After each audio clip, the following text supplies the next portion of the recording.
করলো, গত রাত্রে আমার গাড়ির উপরে হামলাও চালিয়ে দিল। তো এই করে কি আটকাতে পারবে? আমাদের 3টে কর্মীকে খুন করে পঞ্চায়েত ভোট আমাকে আটকাতে পেরেছে। এখন উনি আতঙ্কে আছে কত ভোটে হারবো। আর ভাঙড়ের মায়েরা বোনেরা রেডি হয়ে গিয়েছে ওই ক্যানিং এর নোটোরিয়াস ক্রিমিনালকে খালি হাতে ক্যানিং পূর্বে পাঠাবে। এর সাথে তৃণমূলের রাজনৈতিক মতপার্থক্য ছিল, ঠেলাঠেলি হয়েছে, কিন্তু খুনোখুনি হয়নি। মিথ্যা মামলা দিয়েছে, পুলিশকে দিয়ে তাড়া কাটিয়েছে, কিন্তু কাউকে খুন করেনি। কিন্তু যেই সরকার সাহেব দায়িত্ব পেল ভাঙড়ে, তারপর থেকে ভাঙড়ে দেখুন খুনোখুনি হতে শুরু হয়ে গেল। শুধু তাই নয়, বিরোধীদেরকে তো খুন করছেই করছে, খুন করতে করতে তাদের দলের নেতাকেও সে খুন করতে ছাড়লো না। তাই আমরা শপথ নেব, ভাঙড় দেখিয়ে দেবে কোন মতেই কোন সমাজ বিরোধী নোটোরিয়াস ক্রিমিনাল তথা তুই বোমবাদী সেই নামে যিনি খ্যাত, তাকে ভাঙড় থেকে জিততে দেবে না। তাই ভাঙড়ের মানুষের পালস বুঝে গিয়েছে, ভাঙড়ের মানুষের মাইন্ড কি এখন বুঝতে পেরে গিয়েছে। সরকার সাহেব একটা সময় বলেছিল 1 লাখ ভোটে জিতবো, তারপরে বললো 50,000 ভোটে জিতবো, তারপরে বলছে একটা ভোট হলেও জিতবো। ব্যাপারটা হচ্ছে এটা বুঝে গেছে কারিমুল, ওহিদুল, আলমগীররা, তৌফিকরা, নেতৃত্বরা মিলে ভাঙড়ের যে পরিবেশ তৈরি করে ফেলেছে। আর ভাঙড়ের মায়েরা বোনেরা রেডি হয়ে গিয়েছে ওই ক্যানিং এর নোটোরিয়াস ক্রিমিনালকে খালি হাতে ক্যানিং পূর্বে পাঠাবে। বুঝে গিয়েছে। এখন উনি আতঙ্কে আছে কত ভোটে হারবো, তার আতঙ্কে আছে, তিনি গুনছেন। সেই জন্য বিভিন্ন জায়গায় তার দলের কিছু আমচা চামচাকে ছেড়ে দিয়ে আমাদের ডকেট করা, আমাদের পারমিশন করা প্রোগ্রামে যাতে সমস্যা তৈরি হয়, সেই জন্য ডিস্টার্ব করার চেষ্টা করছে। তবে ভাঙড়ের মানুষ অত বোকা নয়, ভাঙড়ের মানুষ যথেষ্ট সজাগ, ওদের পাতা ফাঁদে পা দেয়নি, এড়িয়ে যাচ্ছে। এই করতে করতে কি করলো, গত রাত্রে আমার গাড়ির উপরে হামলাও চালিয়ে দিল। তো এই করে কি আটকাতে পারবে? আমাদের 3টে কর্মীকে খুন করে পঞ্চায়েত ভোট আমাকে আটকাতে পেরেছে। আমাদের প্রায় যদি মাথা হিসাবে ধরি 20,000, কম করে 20 থেকে 30,000 মাথা হিসাবে যদি ঢুকি আমাদের নামে মামলা দিয়েছে। তারপরও এই জনজুয়ার আটকাতে পেরেছে, পারেনি, আগামী দিনেও পারবে না। ভাঙড়ের মাটি আইএসএফ এর জন্য শক্ত ঘাঁটি, ভাঙড়ের মাটি ওদের জবাব দেওয়ার জন্য শক্ত ঘাঁটি। তাই ভাঙড়ের মায়েদের বোনেদের বলবো, বাপেদের ভাইদের, আসুন শপথ নিই, রাজ্যের মানুষকে ভাঙড়কে নতুন করে একবার চিনিয়ে দিই। আমরা রক্তদান উৎসব করে রাজ্যের মানুষের কাছে বার্তা পাঠিয়েছিলাম, রাজ্যের মানুষ নতুন করে ভাঙড়কে চিনতে শুরু করেছিল। ভাঙড় মানে রক্তপাত, হানাহানি নয়, ভাঙড় মানে রক্তদান, অন্যের প্রাণ বাঁচায়, সেই ভাঙড় আমরা তৈরি করেছিলাম। আর একবার আমরা দায়িত্ব নেব 2026-এর 29 এপ্রিল, এই 29 এপ্রিল দায়িত্ব নেব, 4 মে সার্টিফিকেটটা নিয়ে ভাঙড়ে আসবার, রাজ্যকে বার্তা দিয়ে দেব যে ভাঙড়কে দেখে তোমরা ফলো করো।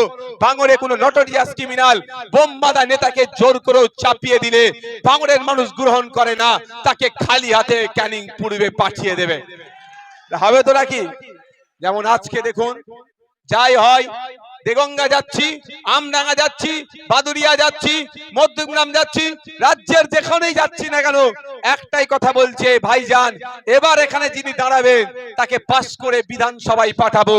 মানেটা হচ্ছে ভাঙড় পথ দেখায়। 2021 সাল বিজেপি চলে আসবে, এনআরসি সিএ করে দেশ থেকে তাড়িয়ে দেবে, মিথ্যা কথার বাইনারি বিজেপি চলে আসবে গল্প দিয়েছিল।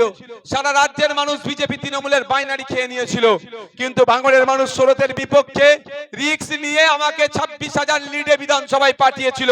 তাই আজকে রাজ্যের মানুষ বলছে 2021-এর মতো আর ভুল করব না। ভাঙড়ের বীরেরা, ভাঙড়ের বীরাঙ্গনারা যে সাহসিকতার পরিচয় 2021-এ দিয়েছে, 2026-এ শুধু একা নওশাদ সিদ্দিকী ভাঙড় থেকে যাবে না, দ্বিতীয় ভাঙড় আমাদের এলাকায় করব, দ্বিতীয় নওশাদ সিদ্দিকীকে বিধানসভায় পাঠাবো। তাদের জন্যই হয়েছে। তো এই ইতিহাস আপনার দৃষ্টান্ত তৈরি করতে পেরেছেন বলেই হয়েছে। এখন আপনাদের বলি, আর একটা দৃষ্টান্ত তৈরি করতে হবে চিরতরের জন্য। ভাঙড় সম্পর্কে যারা খারাপ ধারণা করে তাদের সেটা মিটিয়ে দেওয়া যাবে। ভাঙড় মানে অনেকে মনে করে গুলি, বন্দুক, পিস্তল, মারামারি, হানাহানি, কিন্তু সেটা নয়। ভাঙড় মানে চাষবাস, ভাঙর মানে নিচে মেহনত করে খাবো, ভাঙর মানে ভেদাভেদ নয়, ভাঙর মানে ঐক্য, ভাঙর মানে সম্প্রীতি, ভাঙর মানে রক্তদাপাত নয়, রক্তদানের ভাঙর। সেই ভাঙরকে নতুন করে আর একবার রাজ্য স্তরে মানুষের কাছে আমাদেরকে পৌঁছে দিতে হবে।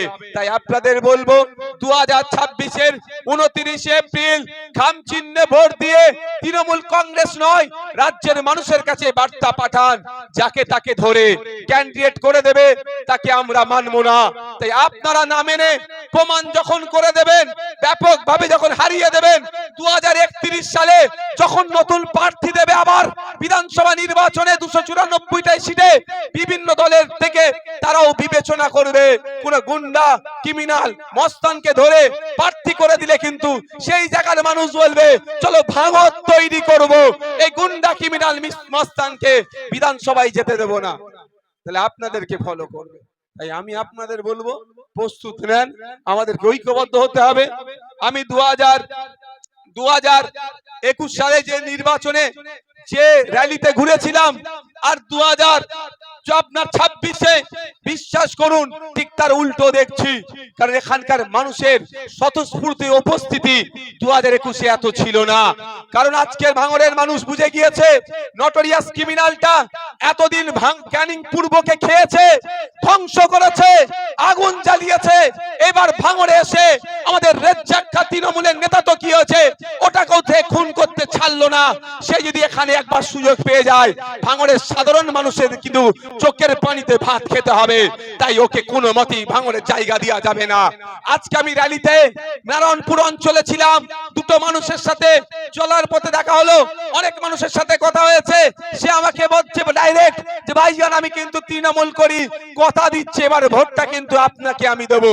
তার দুজনের মধ্যে একজনের নারায়ণপুরে বাড়ি, আর একজন ভদ্রলোক বাইকে করে যাচ্ছিল, তার চালতা বেরিয়েতে বাড়ি। তিনিও বললেন যে এবার আমি তৃণমূল করলেও ভোট কিন্তু ওকে দেওয়া যাবে না, ও ক্ষতি করে ফেলবে, আমাদেরকেও ছাড়বে না, সাধারণ মানুষ তো দূরের কথা। তাই আমাদের মানুষ এটা বুঝে গিয়েছে, ভাঙড়ের মানুষ বুঝে গিয়েছে, সেই জন্য প্রস্তুত নিচ্ছে। ভাঙড়ের মায়েরা প্রস্তুত নিচ্ছে। ভাঙড়ের চিরতরের জন্য বোমগুলি পিস্তল বন্ধ করতে হবে। আপনাদের বলবো অর্ধেক আমরা বন্ধ করতে পেরেছি 2021-এর পরে, আর বার্ধেক বাকি আছে। অর্থাৎ চিরতরের জন্য সিল লাগিয়ে দেব, স্টাম্প লাগিয়ে দেব। ভাঙড়ে বোম পড়বে না, ভাঙড়ে গুলোগুলি হবে না, ভাঙড়ে রাজনৈতিক খুন খারাপি হবে না। তার জন্য আমাদের কি করতে হবে, 29 এপ্রিল খাম চিহ্নে ভোট দিন। 4টা মে রেজাল্ট বার হবে, দেখবেন নটোরিয়াস ক্রিমিনালটা ক্যানিং পূর্বে পালাবে, আর তার বলে যারা এখানে একটু আধটু হই হই করছিল তারা দেখবেন আর সব ইঁদুরের গর্তে ঢুকে যাবে, আর ভাঙড়ে হিংসা থাকবে না, ভাঙড়ে শান্তি থাকবে। আমাদের দায়িত্ব নিতে হবে তো নাকি, খাম চিহ্নে ভোটটা করাতে হবে তো। তারপরেও বলছি আমি, যদি মনে করেন, প্রথম কথা তো জোড়া ফুলে হাত দেবেন না, পদ্ম ফুলের প্রশ্ন আসছে না। এরপরে যেগুলো আছে, এত প্রার্থী হয়েছে, যদি মনে করেন নওশাদ সিদ্দিকীর থেকেও ভালো প্রার্থী ভাঙড়ে দাঁড়িয়েছে, তাকে জেতানো দরকার, আমি আপনাদের স্টেজ থেকে বলছি তাকে জেতাবেন, কিন্তু নটোরিয়াস ক্রিমিনালকে একদম জেতাবেন না, এটা অনুরোধ করছি।